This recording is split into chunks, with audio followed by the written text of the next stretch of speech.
We have some members of parliament, and so we have just sent out a message to the members of parliament who are still downstairs to join us. But we want to start in the next 5 minutes. The woman member of parliament, Mityana District. Managing Director, Posta Uganda. Managing Director, Uganda Broadcasting Corporation, inspiring Uganda.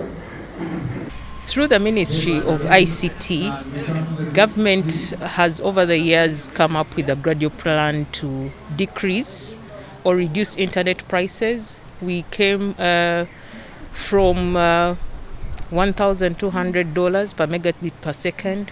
Then eventually we are now at $70 per megabit per second. Next year, government is planning to further reduce the cost of $70 per megabit per second to $50 per megabit per second.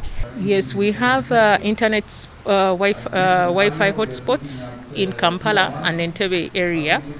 That is ideally simply because most of the government ministries, departments and agencies are concentrated in these two towns.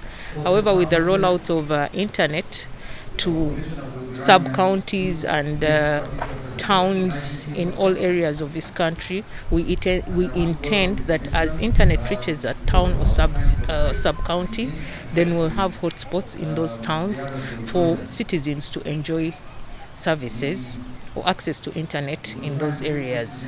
Well, ICT is very instrumental in all our walks of life. You'll find it in sport, in health, in education, and it's something that is an enable of life now.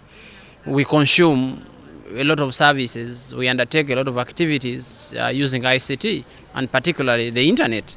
So if that is made cheaper, it's like making the cost of fuel cheaper in a country. Definitely it will make transport easier. So as an analogy, internet being cheaper will make everybody who consumes internet, and that's all of us, to be able to achieve our objectives in our various sectors of life. Why is internet expensive? One, we are a landlocked country. If you compare with countries like Tanzania and Kenya, which have oceans bordering them, they use an undersea internet cable, which makes internet cheaper, because for us we have to hook from the coast and have terrestrial cables up to Uganda. That adds on the cost.